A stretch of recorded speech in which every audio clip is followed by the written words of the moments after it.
prepárate para una inmersión profunda en un caso que te dejará helado, un caso que nos lleva a las calles de la Ciudad de México en 2007. Una idea interesante.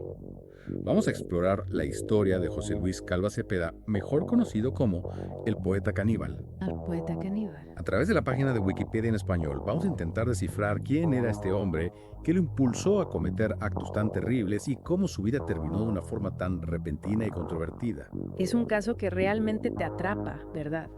La brutalidad de los crímenes y las preguntas sin respuesta sobre su muerte crean una atmósfera de misterio que es a la vez fascinante y escalofriante.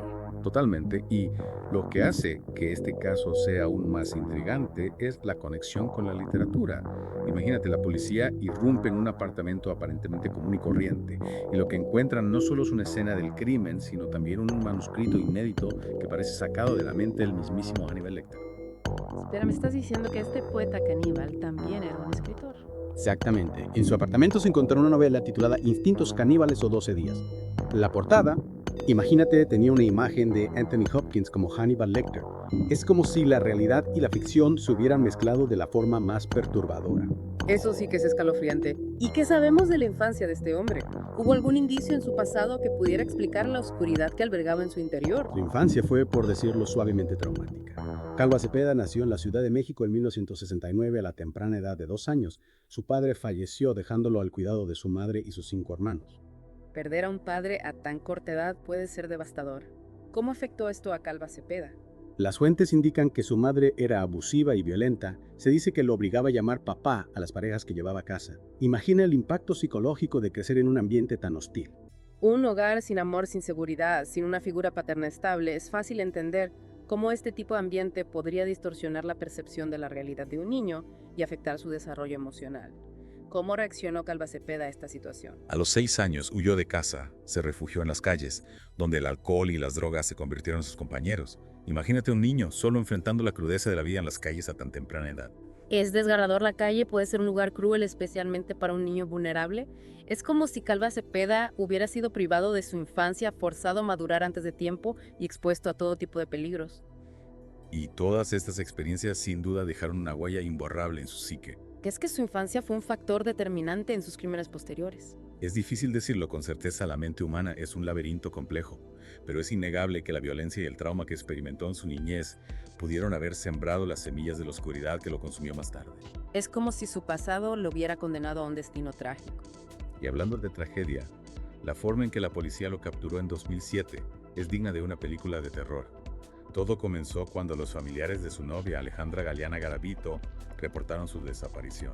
¿Qué pasó después? ¿Cómo dieron con Calva Cepeda? La policía llegó a su apartamento después de que los vecinos se quejaran del mal olor que emanaba de allí. Lo que encontraron al entrar fue una escena macabra que los marcaría para siempre. ¿Qué descubrieron exactamente? El cuerpo de Alejandra, desmembrado, algunas partes estaban en el refrigerador, otras en una sartén, un escenario que parecía sacado de las pesadillas más oscuras. Dios mío. Y Calva Cepeda estaba en el apartamento en ese momento. Sí, al verse acorralado, confesó haber asesinado a Alejandra, pero negó rotundamente haberla canibalizado. Pero si había partes de su cuerpo en la sartén, ¿cómo pudo negarlo? A pesar de sus negativas, la fiscalía encontró evidencias que sugerían lo contrario. Por ejemplo, en la sartén, donde encontraron partes del cuerpo, también había un plato con cubiertos y un limón.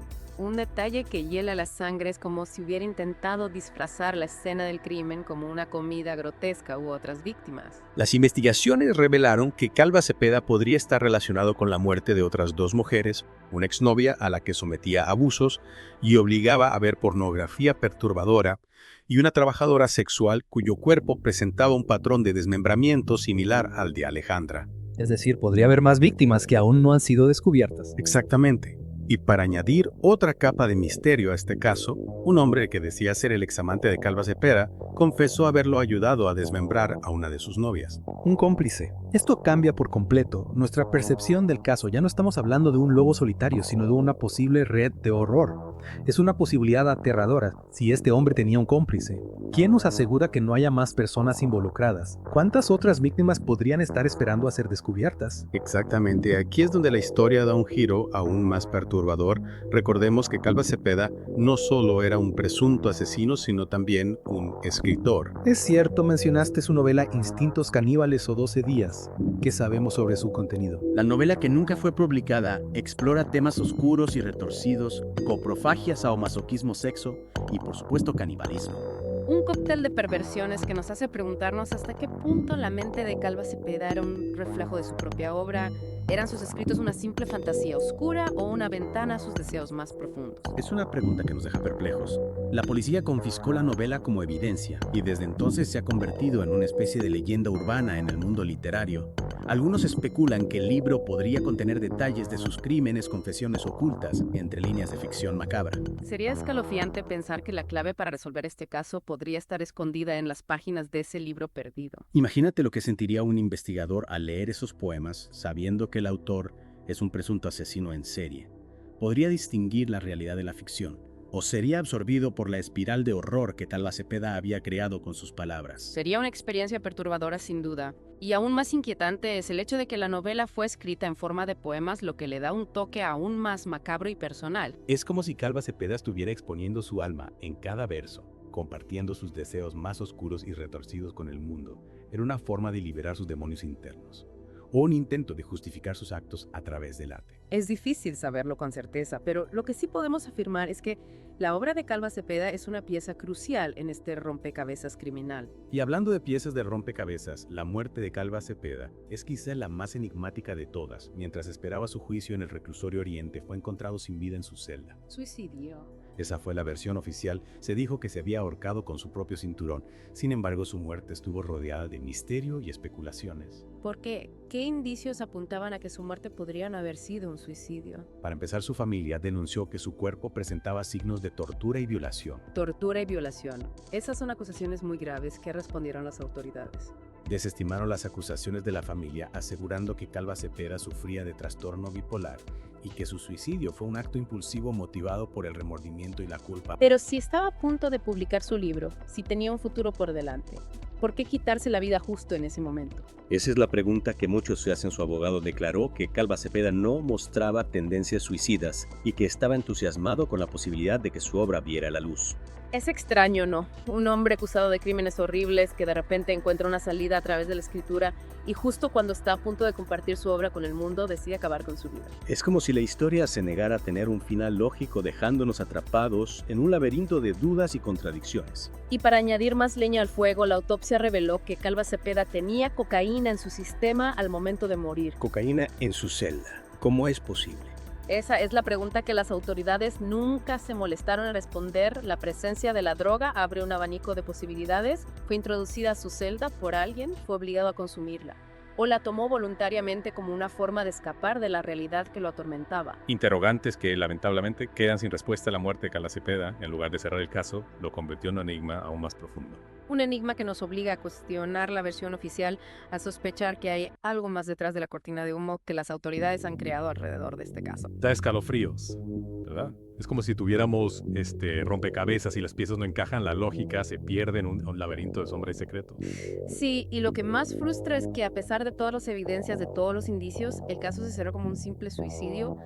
Las autoridades dieron carpetazo al asunto sin profundizar en las contradicciones, sin investigar a fondo las denuncias de la familia. ¿Tú crees que hubo un encubrimiento?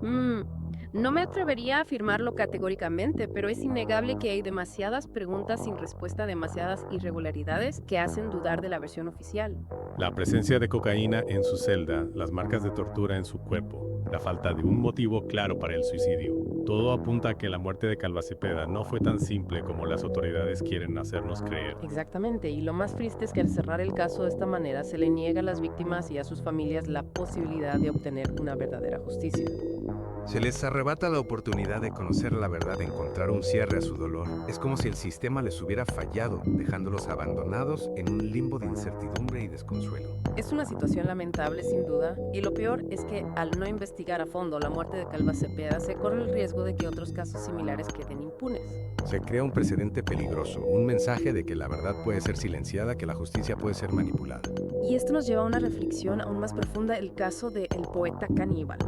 No solo nos habla de la brutalidad de un asesino, sino también de las fallas del sistema, de la fragilidad de la verdad, de la lucha constante por obtener justicia en un mundo donde las sombras a menudo ocultan la realidad. Es una historia que nos deja con un nudo en la garganta, con una sensación de impotencia ante la oscuridad que puede invadir nuestras vidas. Pero también nos recuerda la importancia de no callar ante la injusticia, de seguir buscando la verdad, de exigir respuestas a pesar de las dificultades. De mantener viva la memoria de las víctimas, de honrar su sufrimiento con la búsqueda incansable de la verdad. Y quizás algún día, cuando se descorra el velo de misterio que envuelve este caso, podamos encontrar un poco de paz, un poco de consuelo en la certeza de que la justicia, aunque tarde, ha prevalecido. Gracias por acompañarnos en este viaje a las profundidades de un caso que nos ha estremecido hasta la médula. Esperamos que esta inmersión les haya abierto los ojos a la complejidad del alma humana, a la fragilidad de la verdad y a la importancia de luchar por un mundo donde la justicia ilumine los rincones más oscuros de nuestra sociedad.